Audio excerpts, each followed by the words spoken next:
Hello and welcome. I was going to say XM Cinema, but this is not an episode of XM Cinema. This is an episode of Saturday Night Slamcasters, special preview episode for the upcoming NXT TakeOver. I am your reigning and defending Mondo Lucha Hall of Famer, the X-Man Xavier Mustafa. And joined with them is your favorite narcissist, the natural Chris Black. And just want to let you know there will be no tyranny on this episode because we do not have Mr. Tru Element 78. He is gone. We killed him. We stuffed him in a freezer somewhere, and he let me not admit to a crime. he we can say it. He finally challenged you to that match, and you literally squashed him. Exactly. He was going to retire me from wrestling. I retired him from life. From life. But before we get into this episode, make sure wherever you're listening to this on YouTube, make sure that you like, comment, share, subscribe, and ring the bell so that you get a notification anytime we upload anything. Make sure you're following us on our Facebook page, facebook.com/Slamcasters, and also join our Saturday Night Slamcasters Slam board. You can find on Facebook as well. Before we get into it, Chris Black, do you have any church announcements? Not really. Doing my thing on my YouTube channel. You know, got the New Japan Pro Wrestling tournaments going on, the World Tag League, and the Best of the Super Juniors. Be sure to check out my reviews on all the tournament action that's been going on. Tournament's been pretty hot lately. I'm looking forward to the finals. So the Super Juniors, that's the one with Leo Rush and Danny Limelight and all them right now, right? Nope. That one is going to be a one-day tournament on December 12th. That is the Super J Cup. Gotcha. That one I will wake up at 2 o'clock in the morning to watch live. I think there's going to be some cool matches. Yeah, I think those are going to be really good. It's going to be a really good show, and you get a lot of guys that aren't really part of the NJPW roster, but I mean, hey, they've got the best tournaments on the planet, so they got to bring in some of the best to compete, especially now with COVID. Everyone's got the COVID blues, so everyone's roster isn't looking 100%. So anytime you can put in some new blood, it's always good. Would you think with COVID you wouldn't want to put it in new blood? Well, I heard there's they got some strict, especially if you're going to work in Japan, there's some strict quarantine. I think you got to quarantine yourself for like 14 days. Getting off topic, but that's one of the controversies with the whole Jon Moxley thing, because everyone's like, if he's going to be at the Tokyo Dome for Wrestle Kingdom, he's going to miss Christmas at home, and he's going to miss all of the tapings for AEW. It's just like, the hell with that. You need to go ahead and defend that title at U.S. Heavyweight Championship, because you've been holding it hostage like Brock Lesnar, so he needs to do something. Otherwise, he's going to be stripped for the second year in a row. That'll be an interesting development to see how that happens.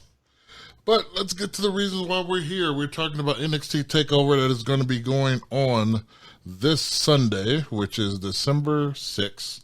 It's TakeOver War Games. So, one of my favorites. Yeah, you know what? They haven't had a bad War Games yet, in my opinion. No, they haven't. They've really taken the ball with this War Games gimmick, and they've been tearing the house down. So let's start with the matches we don't care about and work our way up to the matches that we do care about. Let's start with Dexter Lumis versus Cameron Grimes in a strap match. Who do you got for this one? I'm actually going to go with Dexter Lumis.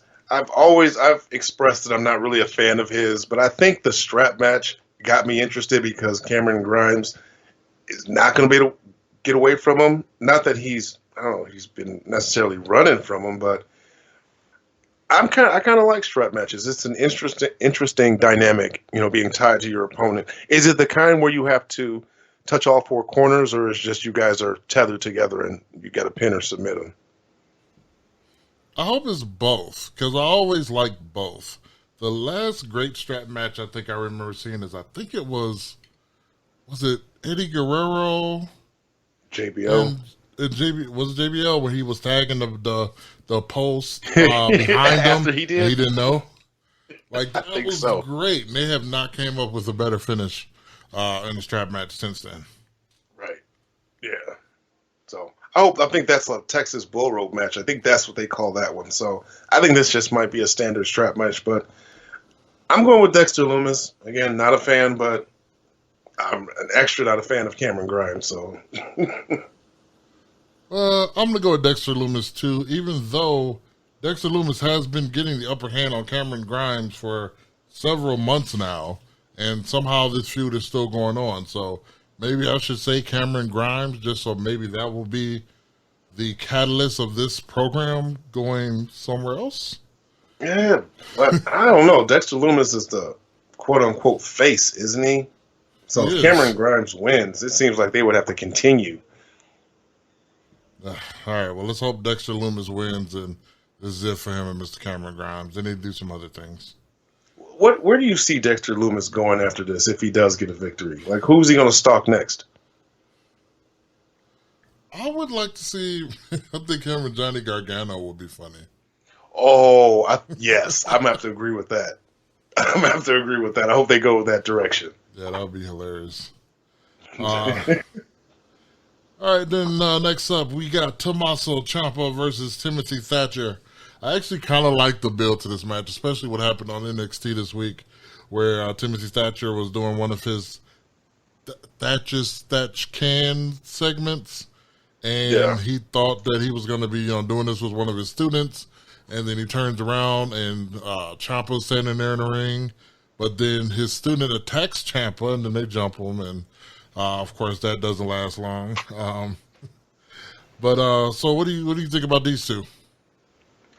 I'm gonna have to go with my boy Ciampa, even though Timothy Thatcher seems to be on a little bit of a trajectory right now, and I don't think Ciampa would necessarily lose anything if he were to put Thatcher over. But I don't know. It all depends on where they're going to go with Timothy Thatcher. Do you think he's going to be a major player? Because Ciampa is a made man already. So, like I said, a loss really isn't going to hurt him. Hell, the loss to Karrion Kross didn't really hurt Ciampa in my eyes. So is Ciampa a babyface again? Basically, yeah. Okay. I think we're gonna have to go with. I think I'm gonna have to go with. I think I'm gonna have to go with Timothy Thatcher on this one. They need to build him. So again, I don't think it's gonna really hurt Ciampa if he loses. See, I think on paper this is going to be one of those. I don't want to say sleeper matches that you're going to think it's a sleeper match, but it's probably going to be one of the best matches on the card. Because both of these guys, I mean, when you get this down to the technical wrestling abilities that these two both have, and these guys are going to beat the crap out of each other too, so I'm very looking forward to this match. I would like Timothy Thatcher to go over, so maybe they'll have maybe a 2 out of 3 falls or some other type of technical gimmick match going down the line. Yeah, I could definitely see them. Like this is just going to be like a start of a bigger, much bigger feud. So yeah, I'm gonna go with Thatcher.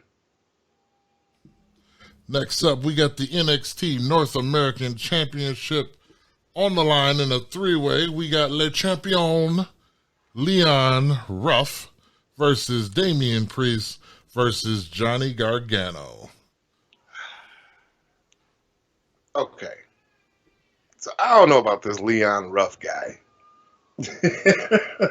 I mean, it was an upset for him to even win the title. So did they take it off of him already? I mean, did they put it back on Priest? Because I don't think Gargano is going to win. So through process of elimination, Johnny Gargano's not even in the conversation as far as a winner, in my opinion. So getting down to Leon Ruff and Damian Priest, if Leon Ruff was a heel, I could see Damian Priest taking out Gargano and he steals the pin, but that's not babyface-ish. So, oh boy. This is a tough one. A triple threat, anything could happen. I don't think they're going to hotshot the title. But Who can challenge? Who would challenge Leon Ruff? You know, the only way Johnny Gargano would win is if someone like, I forgot his name, the Marty McFly gimmick dude. I can see him and Gargano fighting over the North American Championship. But then again, Gargano will be a 3-time champ, so it's a difficult one. I'm gonna have to stick with the champ, Leon Ruff. I may regret it. I'm gonna go with him. See, my belief is I think the way they're laying this out is if Leon Ruff was to wrestle Damian Priest, or if he were to wrestle Johnny Gargano one-on-one, he would be the underdog to lose. Well, hold on, did I say that right? He'll be the underdog. But I think in this situation, because Damian Priest and Johnny Gargano hate each other so much, they will never beat Leon Ruff because they can't focus on him. He's going to come in, he's going to get that roll up. He's going to hit that surprise finisher on one of them because those two just can't get along. I think that's going to be the constant thread between these three. Gargano's going to eat the pin then. Might as well. I mean, triple threats, they're less interesting when there's two baby faces and a heel. But if anyone can make it work, NXT can do it. True, but I'm starting to be over NXT in their 3-ways because, I mean, they do 3-ways every show, every takeover, every commercial. I'll be like, Lord have mercy, come on. First guy to say a 3-way is a bad thing. Too much work, too many people. Oh, wait. Then we got... Says nobody. Then we got our women's war game match. Team Shotzi versus Team Candice. We'll talk about the build-up for this a little bit. This kind of all started with Candice LeRae destroying Shotzi Blackheart's tank. And so these two have been going at it basically the past couple of weeks. Team Candice has been running around beating the crap out of folks. Then it all led to a match that happened on NXT between Raquel Gonzalez and Shotzi Blackheart for who would have the advantage in the War Games cage match. And I thought that match was pretty great. Now, Team Shotzi was actually down a player, so you didn't know who that fourth person was going to be. All of a sudden, we figured it out that it's going to be the Genius of the Sky. Io Shirai is going to be taking on that fourth place. So, it's going to be, let me make sure I got my people right. So Shotzi Blackheart, Io Shirai, Ember Moon, and Rhea Ripley versus Candice LeRae, Toni Storm, what's the one girl's name? Raquel Gonzalez and Dakota Kai. Yeah, there we go. Who do you got for this one? Well, hold on. Question. So how do you feel about, or why did they choose to do ladder matches for the advantage? I thought that was a little odd. Yeah, that was just completely random. There was no reason for it. Just to have a ladder match. But I will say, because I was saying this about the men's that they had last week between Pete Dunne and I think it was Kyle O'Reilly. I mean, they were great matches. Both of these matches were great matches. Everybody worked hard and busted their butt. They really didn't need to be ladder matches, but whatever. We always know that the heels are going to win the advantage. So I was like, man, why don't they book it where the baby faces win the advantage one time? And they actually did that for the women. But I think what they should do is, even though the women have the advantage, the heels has to turn it in their favor. Because that's where something like where was the last year or the year before that where Dakota Kai turned on her team. Right. And beat the crap out of the other girl on their team. So they were down technically 2 people. Like, I can't wait to see what they do with that with the women, because I think that's going to be great. And I even think in the men's you're going to have something like that happen as well. So that's what I'm excited for, these matches. Well, if someone were to turn on the face group, Io Shirai is no stranger to being a heel. But I think Rhea Ripley needs something different. I think she would be a little more effective as a heel and not a babyface. So I could see her turning on Io Shirai. due to all the matches that they've had. Io Shirai have just been basically just walking all over, kind of. What if, okay, so the women have the advantage. All right, so all the baby faces are out there. The first 3 baby faces are out there with the first 2 heels. And somehow Candice LeRae has a lock of her own and locks Rhea Ripley in her own cage. You know, something like that I think would be very creative for them to do. I like that. If WWE Yeah, the heels got to do something. They have to do something to take their advantage back. Exactly. And then, of course, Rhea Ripley breaks out like the Hawk, and then she comes and gives everybody the hands. And then they hit their finishers, 1, 2, 3, women win. Okay, now here's my issue with this match. Kind of like the men's Survivor Series match. There's too many major players on the face team. You got Rhea Ripley, you got Io Shirai, Ember Moon. I don't consider Shotzi Blackheart to be quite a heavy hitter, but I mean, she's over and fans are loving her, so I can't see them losing unless it's a major screw job.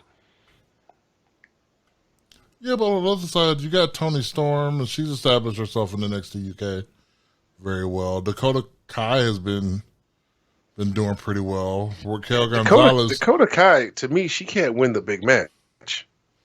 That's true. And then Raquel Gonzalez, she was pretty impressive in her ladder match, I thought. Shockingly, she was. I don't think ladder match when I see her. But as far as to pick a winner, I'm gonna have to go with the face team because I think there's too many heavy hitters. Plus, you got the women's champ on their team. So unless it's a major screw job, I'm gonna go with the Team Shotzi.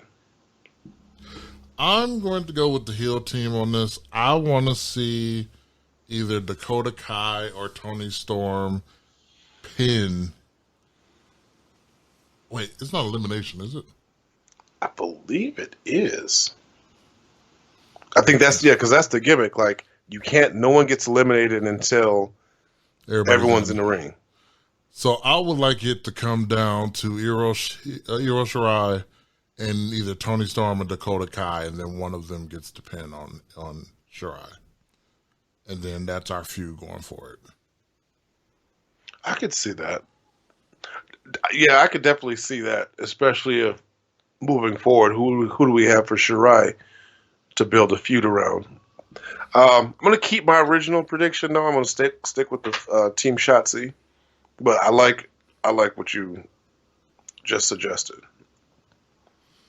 All right, and then which I assume is going to be our main event, we got the men's War Game cage match that goes all the way back to NXT TakeOver XXX or 30 or whatever they called it, where we had Pat McAfee versus Adam Cole, where McAfee was pretty impressive in that match, even though he still lost to Adam Cole.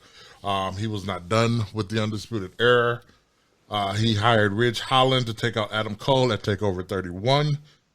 Then he took out the Undisputed Era one by one, costing them the chance to challenge Breezango for the tag team titles. Oney Larkin and Danny Burch end up getting that spot, and then that's when they turned heel, and you realize these guys were a faction. Then you had Pete Dunne turn heel. He's part of the faction. They're running a rough shot on everybody. Finally, the Undisputed Era comes back, and they're like, hey, we ain't dead. We here. We ain't dead. I wish I can do the Charlie Murphy voice from the Boondocks. We ain't dead. They end up having an all-out brawl. William Regal comes out and says, you know what? The only way to handle this is a War Games cage match against The Undertaker. Oh, wait, no, wrong person. So that's where we are with that. Pete Dunne secured the War Game advantage by defeating Kyle O'Reilly in last week's NXT TakeOver. So the heels have the advantage in this one. What are your thoughts, Chris Black? Oh, man. First of all, this match is going to be just fucking insane, I think. You got Pat McAfee, who is arguably had the best non-wrestler, quote-unquote, match, like, ever, in my opinion. So I expect big things from Pat McAfee. The guy is athletic as hell. We argued on the podcast that, not necessarily argue, we kind of all agreed that Pat McAfee kind of has it when it's in terms of pro wrestling. However, did I hear correctly? Is there a stipulation that Undisputed Era has to disband if they lose? I didn't hear that one, but let me just double check. Maybe not. Okay, so my gut wants to go with the heels because I think that they can continue kind of not just keep messing with Undisputed Era. They could probably extend that to some other people, although there's no 4-man faction. But I don't know. I kind of want to see the heels go over in this match just to kind of establish themselves. I think Undisputed Era had their time. I think they were much stronger as heels. So as a face team, one of them's turning. And I'm thinking it's going to be Roderick Strong. I think he's going to turn his back on Undisputed Era. That would be interesting. I definitely think the heels are going to go over because they need to. The Undisputed Era, they don't need that W, at least right now anyway.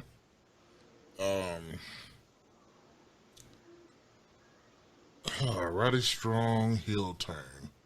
I would like that, but you know what? I would probably rather somebody like Kyle O'Reilly or Bobby Fish do it. Just because those are the two that you don't, Roddy Strong and Adam Cole are the best two in the group. Those are the ones you hear about all the time. So I would like to see the lower tier. That's kind of not trying to sound insulting, but the lower tier of the Undisputed Era get that push if somebody is going to turn heel in this match. But do they turn and join Pat McAfee's group, or they just turn in general? I don't think they need to join Pat McAfee's group. It would give his group more legitimacy, because right now Pete Dunne and McAfee are carrying that team. Not saying Oney Larkin and Danny Burch are doing their jobs, but they're kind of, and I hate to say this, they're kind of nobodies. But they're holding their own though. They're holding their own though. So, who do you think it comes down to? Who do you think is going to be the last? If we're going with the heels going over, who's going to be the last Undisputed Era person in the ring? Will it be Adam Cole? Yep, Cole and McAfee. At McAfee. WWE has got me trained to think 50-50 booking, and I'm like, well, McAfee gets his win back.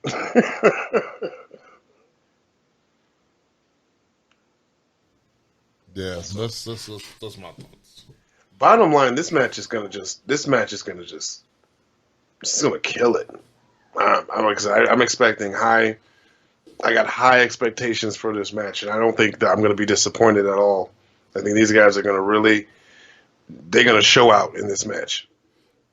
Honestly, I don't think we have a bad match on this card. I think TakeOver is going to continue to be, another strong pay-per-view after another for the NXT brand. Hell yeah. So, any final thoughts, Mr. Chris Black? Let's see here. Yeah, just looking through this card, I'm actually kind of excited about looking at and watching this pay-per-view. Not that I'm never excited for NXT, because NXT, I mean, by leaps and bounds, is better than the main roster. There's like one or two things that are good on the main roster. Everything else is just total crap. At least NXT, they care about their undercard as well as their main event. And so they've got several feuds going on. Like, what's going on the main roster? You got Roman Reigns and you got Drew McIntyre. And that's about it. Still liking the Roman Reigns stuff. Oh yeah, that's one of the shining shining stars of the main roster right now is everything they're doing with Roman Reigns. And all they had to do was turn him heel. Wow, I wish they would have listened a long time ago. And they see what's happening now. So he should have went heel. He should have. He should have been the first person to pin The Undertaker at WrestleMania. Shouldn't have been Brock, but we're getting off topic. Yeah. All right, so with that being said, that is our predictions for NXT TakeOver War Games. Again, that is going to be this Sunday on the WWE Network, live from the Capitol Center in Florida on December 6th. So make sure you tune in for that. Again, make sure you like, comment, share, subscribe, and ring that bell right here on YouTube. Follow us on Facebook.com/Slamcasters. And make sure you search for our Slam board, the Saturday Night Slamcasters Slam board. We do have a lot of discussions on there. Sometimes we go live after the pay-per-view, discuss what happens at the pay-per-view. So you make sure you want to make sure you subscribe to all of that. You can follow me at Xavier Mustafa on Facebook and Twitter. I also have a solo podcast that you can find me by searching XM Cinema on Facebook, Twitter, and on Instagram. And also make sure you follow our podcast. I forgot to plug the podcast. Wherever you get your podcast fix, just search for Saturday Night Slamcasters. Do that now, right now. Well, listen to what Chris Black has to say, and then do that. You can follow me on Instagram and at Facebook at The Natural Chris Black. Follow me on Twitter at _natural_CB. While you're at it, since we're all subscribing to YouTube channels, go ahead and subscribe to mine, The Natural Chris Black, the only one under that name. I do all my New Japan Pro Wrestling reviews. Did the entire G1 Climax. Like I said, I'm in the middle of doing the World Tag League and Best of the Super Juniors tournament. Definitely want to tune in and subscribe so you are front and center when I have my Wrestle Kingdom review shows. Those shows are going to be hot. Hopefully I can go live. Although I heard YouTube changed some shit, so maybe I won't be. So. And last but certainly not least, we want to give a shout out to Mr. Tru Element 78, whatever dark alley he was left in after trying to attack someone of my caliber. We hope that he's doing fine and healthy, and we hope to hear from him real soon. Oh, last word about the Slam board. Be sure that you join the Slam board. That's where we do a lot of interactions. We do a lot of discussion threads for a lot of the live action shows. I'm not going to say Raw and SmackDown because we don't do that. But Impact, we have AEW, we have NXT, and we have all the pay-per-views. Be sure to join the Slam board. You get to interact with all three of us. We're normally on there all the time during the pay-per-views, giving our 2 cents. So if you like our commentary, you're going to love what we got to say on our Slam board because there's no filter. All right, and with that being said, we are out. Come get slammed.